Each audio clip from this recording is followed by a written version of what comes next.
A Baltimore block party, the chaotic scene of a deadly mass shooting.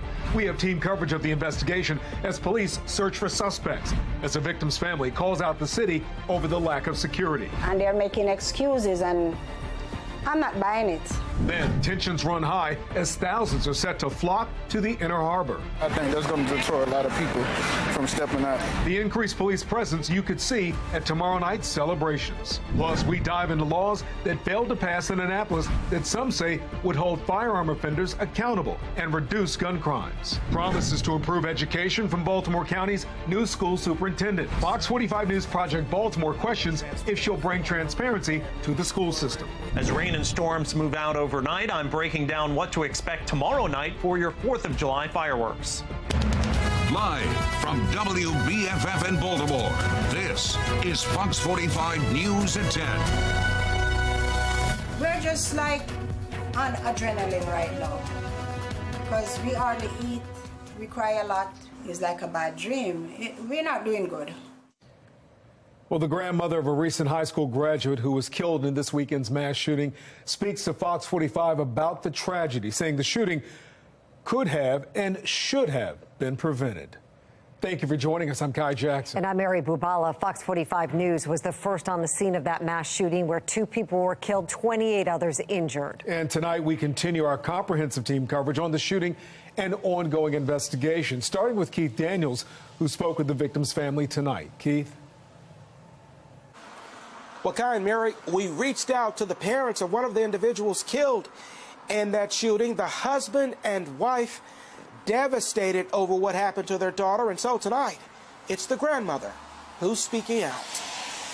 Empty. Empty.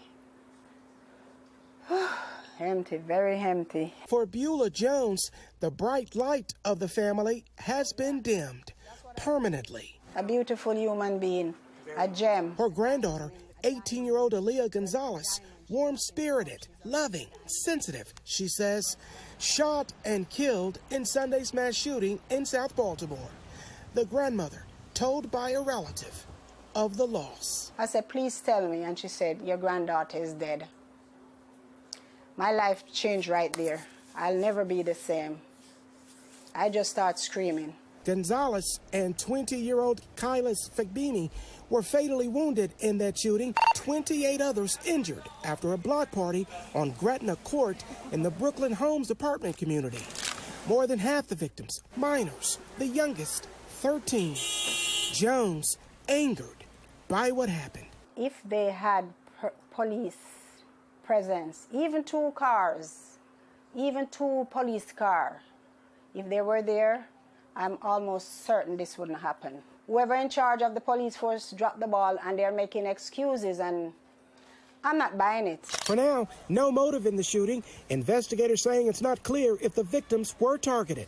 The focus shifting now on the search for suspects with a reward that leads to an arrest and conviction. I'm pleased to announce that the reward is up to $28,000, thanks in part to our federal partners. At a news conference Monday afternoon, Acting Police Commissioner Richard Worley says there's ballistic evidence indicating there were multiple firearms used in this incident, at least 2 or 3 weapons used.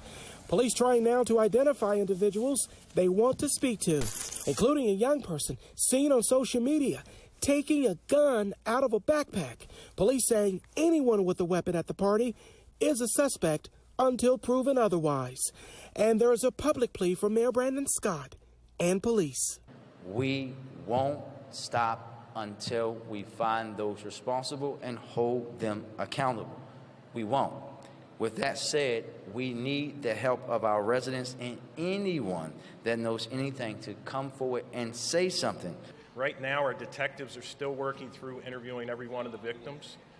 We will continue to pursue any leads, so that's why we need the help from the community, because we have only touched some of the video that's out there. Meanwhile, families like Joneses are watching and waiting. It's like a bad dream. We're not doing good because you'll never be the same. A piece of us gone. A very precious part of us is missing. Well, we're told Aaliyah just graduated Glen Burnie High School. The family members say she wanted to go into medicine. She was preparing for college and wanted to go into something in the medical field, like her mother. We're live tonight. Keith Daniels, Fox 45 News. Keith, thank you. This mass shooting has more victims than any other in recent memory in Baltimore City. And tonight, Baltimore community members are demanding some answers. Among them, former Mayor Sheila Dixon, who spoke with Fox 45 News earlier today. I'm praying for all the families, but, you know, there's questions and there's blames, and we can point the finger. And, you know, my concern is, where was the breakdown of communication between HABC, Housing Authority, who should have known about this block party?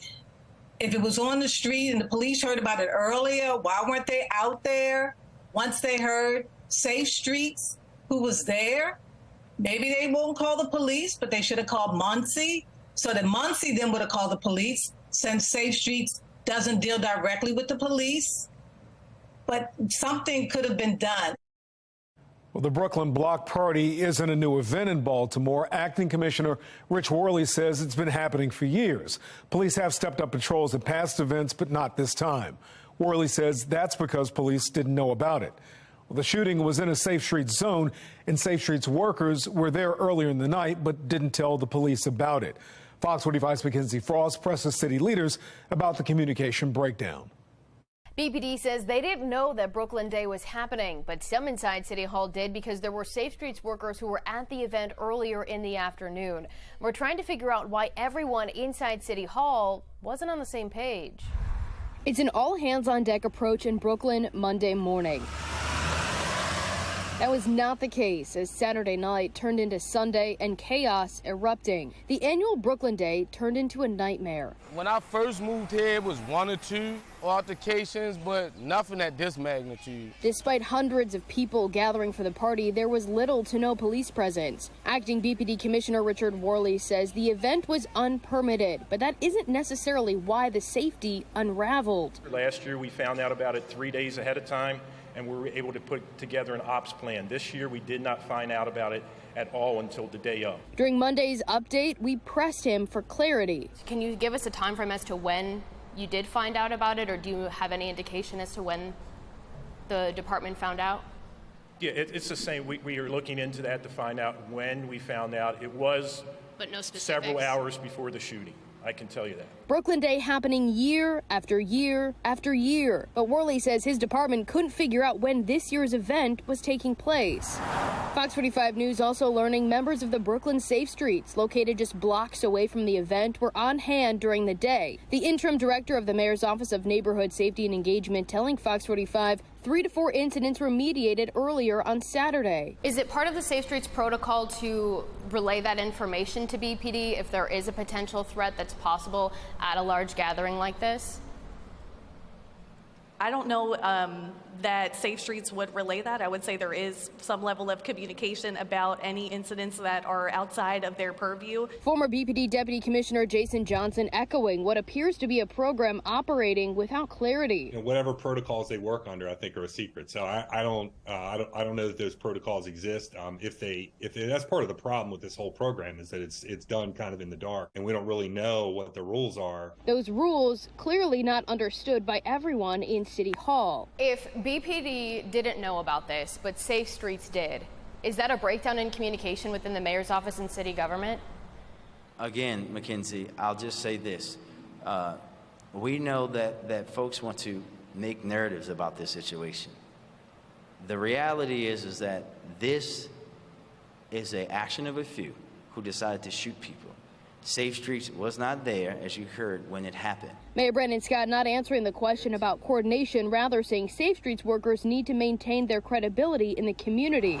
Meanwhile, people are lining up to help this Brooklyn community, like Damon, who moved to the area just months ago. He doesn't want to show his face on camera, but says after 30 people were shot in his neighborhood, I want my children out. He's ready to leave the latest community ripped apart by gun violence in Baltimore. Now council members are also demanding answers. Councilman Mark Conway, chair of the Public Safety Committee, is calling for a hearing next Thursday to find out why BPD and other city agencies didn't know that Brooklyn Day was taking place.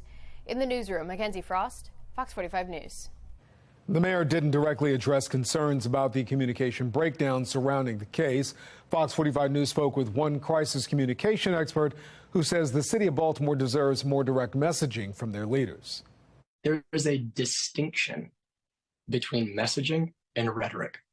And what you're seeing from the mayor's office consistently thus far has been rhetoric. If there's anybody that truly needs a helping hand, it's the people of Baltimore. You talk about being repeatedly sold a bill of goods, all words, no deeds, term after term, person after person.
Falling graduation rates, plummeting test scores, and declining enrollment. Can Baltimore County Public Schools' new superintendent improve the school system? Today was her first day on the job. Dr. Miriam Yarborough began her career as a Baltimore County teacher in 1996 and later became a principal in Montgomery County. Since 2020, she's been the deputy superintendent in Baltimore County, working under Dr. Darrell Williams, whom she replaced as superintendent. To kick off her tenure, Dr. Yarborough hosted a presentation this morning to share her vision for the future. She says, "We will focus on academic achievement, school safety, and recruiting highly effective teachers." Our core purpose is centered on increasing achievement for all students. We are here to provide a variety of pathways to prepare students for college and careers. Delivering on this commitment means prioritizing resources, investments, and supports in the most critical areas now to ensure success moving forward. Dr. Yarborough is inheriting a school system that's facing many challenges. Parents and other taxpayers tell Fox 45 they want transparency from school leaders. Project Baltimore's Chris Papps was at today's press conference where he asked the new superintendent if she will be accessible to parents and the media. Nearly 4 years ago to the day, July 1st, 2019. Put this right here. Former Baltimore County Public Schools Superintendent Dr. Darrell Williams' first day on the job. And Project Baltimore asked him this question. And as far as the media is concerned, you will make yourself available? I will make myself available. I'll make sure our cabinet members, if I'm not, that we have a spokesperson on behalf of the superintendent. But that interview with Dr. Williams was the only interview in 4 years that he granted Project Baltimore. Good morning, everyone. So on Monday, on Dr. Miriam Yarbrough's first day as BCPS's new superintendent, we asked the same question. One of the issues that we face in the media is having a hard time getting interviews, getting in front of people, asking questions on behalf of parents. Concerning transparency, do you believe in transparency, and will you make yourself available to the media when issues do arise? Before we show you Dr. Yarbrough's answer, let's take a look back. Over the past 4 years, BCPS has struggled with the public trust as Project Baltimore investigations have exposed some significant issues in county schools, issues that parents, taxpayers, even lawmakers wanted the administration to address. Hopefully, those who made this gruesome error will be held accountable. In January 2020, Project Baltimore first reported on Santino Sudano, a 21-year-old convicted sex offender who was attending Parkville High School when he sexually assaulted 2 more girls, both Baltimore County students. They knew he was a predator, and they still let him come around the school and be around underage kids. Like, what did they think was going to happen? Registered sex offenders enter into school property. As a result of our reporting, state lawmakers passed a new law banning sex offenders from attending class in public schools. That's horrible. That's so many lives in danger. In 2022, we exposed that 145 county school buses with broken parts were passing inspection and carrying students. We also shared concerns from BCPS school bus drivers, including this former driver who says she quit due to student violence on the bus. She feared for her safety. I quit because I'm worth way more than that. It wasn't worth it. For my mental health, it wasn't worth it. Hi, ma'am. I'm Officer Thomas. This mother told Project Baltimore about the privacy concerns online learning created for her family during the COVID shutdowns. That's it? Yes, sir. This is it. Courtney Lancaster said police were called to search her son's bedroom after someone spotted his collection of BB guns during a virtual class. I felt violated as a parent for my child who's standing there with police officers in his room, as just to see the fear on his face. This is mold. This is all mold. We told the story of this former teacher who said the mold in her school made her sick. We teamed up with the Gunpowder Gazette to expose how BCPS shredded financial documents during a financial audit in direct violation of a school board directive. If I don't live here, then where do I live? Where do I live? And we helped this 4th grader return to class after she was kicked out of school because the district thought she was using a false address to enroll, which she wasn't. I will make myself available. For each of these stories, Dr. Williams never made himself available for an interview, even though he said he would. Instead, his office sent us written statements that often did not answer our questions, which brings us back to Dr. Yarbrough. Do you believe in transparency, and will you make yourself available to the media when issues do arise? So I absolutely believe in transparency. I believe in moving forward with sharing information as it comes. There are going to be planned opportunities throughout for the media, just like today. And when we do have difficult challenges that come forward, we certainly will be sharing that information with the community. I believe in making myself available, like today, and there will be more opportunities to come. Will Dr. Yarbrough follow through? Her contract is for 4 years. We'll find out. I'm Chris Pabst, and this is Project Baltimore. There's new information tonight on a deadly police shooting in Baltimore last week. The Attorney General's office identifies the person killed as 40-year-old Daryl Gamble.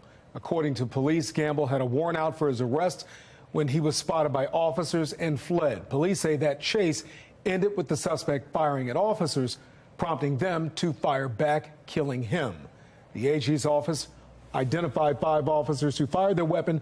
For more information, go to our website, foxbaltimore.com.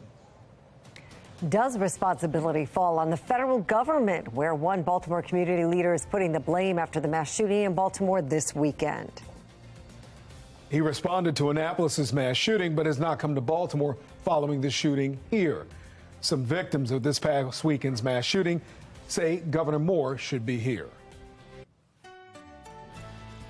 And if you're going to be spending your July 4th by or on the water, actually looks like a better day after showers and storms this evening. For tomorrow, still an outside risk of a shower or storm in the afternoon, but boating on the bay, some light waves, light seas, light winds, and temperatures going to be in the low 80s there. If you're going to be spending time on shore, though, it's going to be hotter in the mid 80s to near 90. Again, that outside chance of a shower or storm as we go through the day.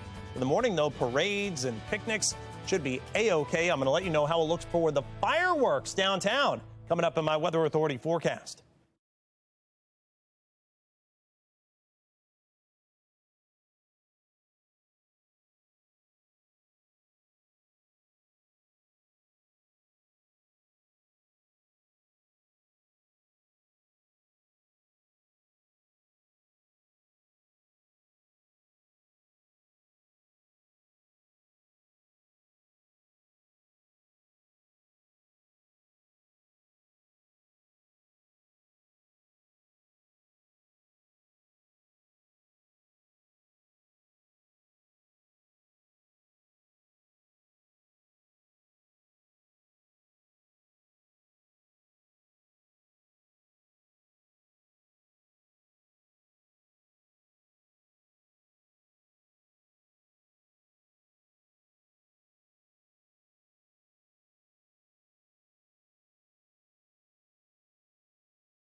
Taking a look at the Fox box on the top left, the FAA has approved testing of a flying car prototype.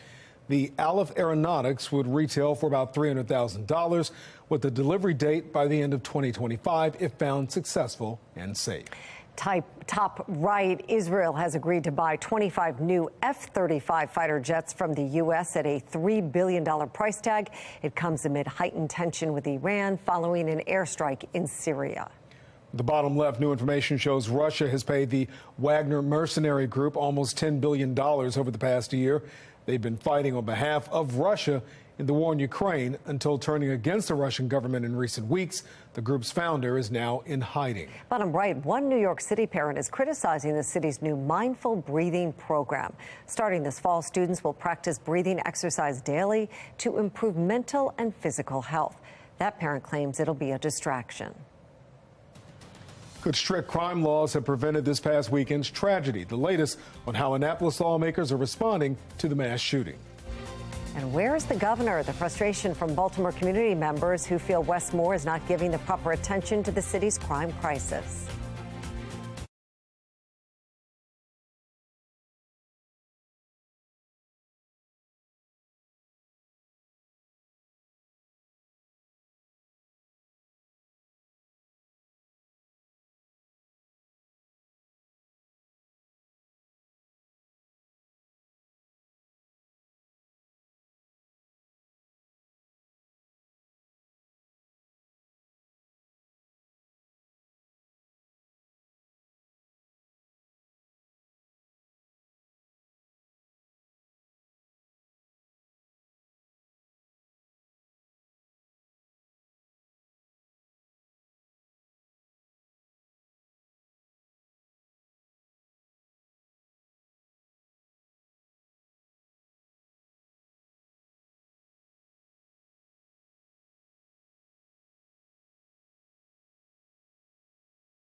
Well, tonight at 10:30, we're continuing our coverage on Baltimore's 5th mass shooting of the year.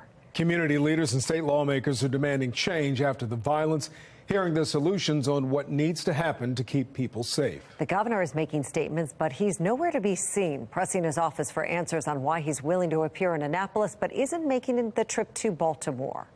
With 2 people dead and 28 hurt, some are asking what can be done to stop the violence. We look into the possibility of a special session to address crime. Police are searching for multiple people in connection with the mass shooting. Acting Commissioner Richard Worley saying they know more than one gun was used, but investigators do not know an exact number. BPD is also combing through social media and cell phone video of the incident for leads. One of those videos appears to show a teen pulling a gun out of a backpack. Acting Commissioner Worley says that person, along with anybody else seen with a weapon at the block party, is being considered a possible suspect. There's now a $28,000 reward for information leading to an arrest and conviction. 7 of the victims are still in the hospital tonight. Well, this past legislative session, Republican lawmakers presented a number of policies that would have increased punishments for violent crime, gun theft, and more, but they were stopped by the Democratic majority. In the wake of the state's worst mass shooting in recent memory, Fox 45 is looking into if those policies could have made a difference and what lawmakers will do to protect Marylanders. Fox 45's Amy Simpson has details. Baltimore still reeling from a celebration turned crime scene. This video, seen on social media, appears to show a young man pulling a weapon out of a backpack at this weekend's Brooklyn Day block party. Baltimore Police Acting Commissioner addressing the video today. That young man is a suspect in the crime because he had a weapon at the scene.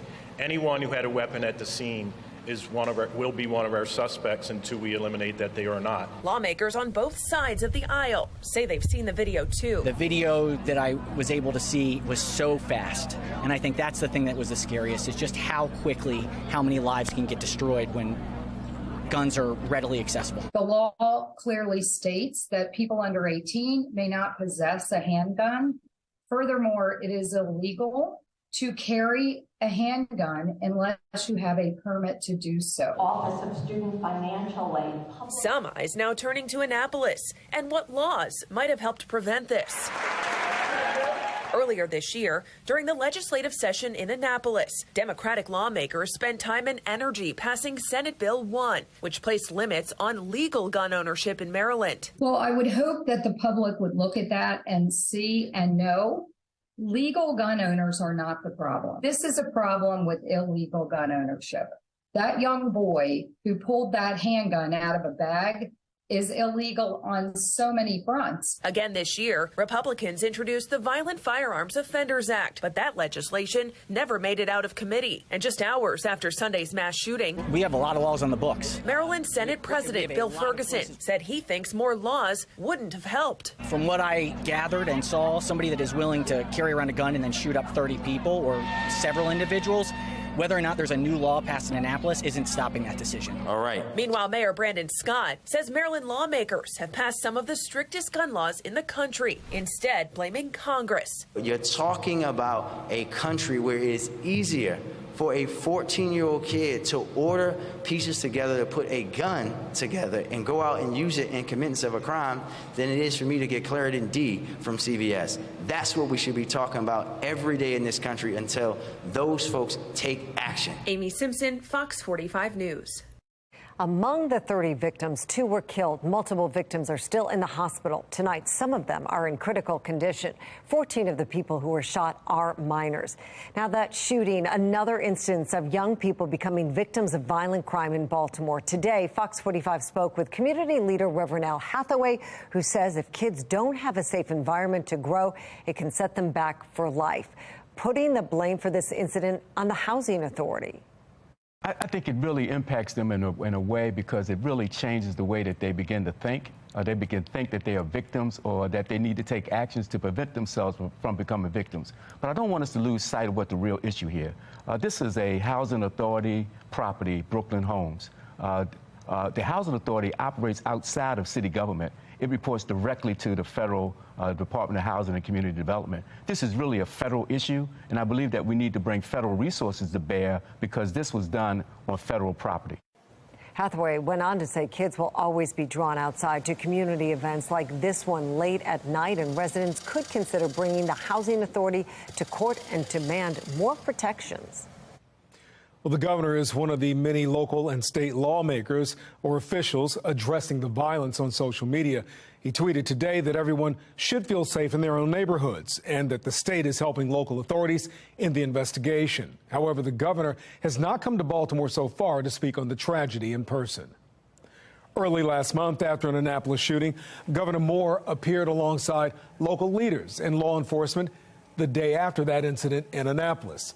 Since the Annapolis shooting, there have been 2 mass shootings in Baltimore, but the governor has not made a trip to the city to address them either.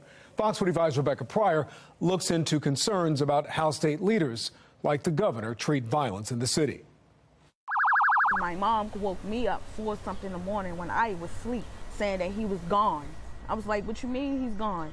I was just with them. Too emotional to be shown on camera. Like, I'm really hurt. Michonne McKelgie says she's a close family friend of 20-year-old Kylis Fagbemi, who lost his life in this weekend's mass shooting. I was crying. I was devastated. She says he enjoyed playing basketball with his friends and stayed out of trouble by keeping a steady job. Always working. For somebody to be young, that young, should not have to be gone so fast. They still have a future ahead of them. Not wanting other young lives to be cut short.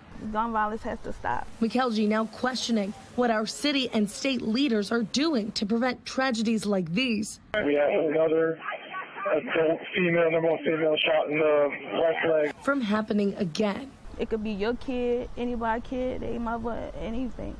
It has to stop. But in the wake of Maryland's largest city suffering its largest mass shooting in recent history, the state's top official still nowhere to be found. They should be here. In the hours following the tragedy, Governor Wes Moore only taking to Twitter, releasing a written statement reading in part, quote, Maryland has had enough of watching gun violence continue to ravage our state. We as a state will continue to do everything we can to prevent senseless acts of violence like this one we saw last night. Meanwhile, just 2 weeks prior, after a mass shooting in Annapolis, 6 people shot in a dispute over parking. Numb to the violence that we see in our streets. Governor Wes Moore attending a press conference in person the following day. That's a bad communication. According to Richard Vatz, a professor of rhetoric at Towson University, Moore's absence speaks volumes. When the governor hears that the worst violence in Baltimore, perhaps in its history, has occurred, and he chooses not to go to visit the site of the violence, it's a communication that it's not so important. That's adding that no words will ever be enough to heal the heavy hearts of those impacted by this tragedy. The governor has to act. He can't just iterate the expected platitudes and expect people to think that things are going to change. Today, Fox 45 sending questions to Governor Moore's office, asking, why haven't you come to Baltimore to condemn the violence? In your statement, you said you're doing everything you can to prevent gun violence. Will you call for a special session to address the issue? If not, what new actions will you take to prevent gun violence? We did not immediately hear back. Do you feel like a written statement is enough? Written statement? No. No, I don't. This don't make no sense at all. Rebecca Pryor, Fox 45 News. We'd like you to join the conversation. Do you believe Governor Wes Moore should call an immediate special session to combat violent crime? So far, 94% of those who voted say yes. Head to foxbaltimore.com/vote to weigh in. The man found guilty of killing a Canton store owner back in 2019 is sentenced to life in prison plus 35 years, the maximum sentence. The court found Martin Brooks killed Carmen Rodriguez when he entered her deli in December of 2019, demanding money from the cash register, and shot her in the head. Her children were in the store at the time of that shooting. City State's Attorney Ivan Bates says he hopes the sentence will bring some closure to Rodriguez's friends and family. Well, doubts from voters over the health of the top 2 presidential candidates for 2024. The growing concern over President Biden and Donald Trump's ability to serve. As we wrap up a weather alert day, we've now got rain and thunderstorms still impacting a good portion of Baltimore and areas north and east, and also south and west. I'm going to let you know where all this rain's going to go for your July 4th holiday plans. It's coming up in my Weather Authority forecast.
We are still following the latest on the weather maker moving across Maryland tonight. The rain coming down in Baltimore. We heard thunder.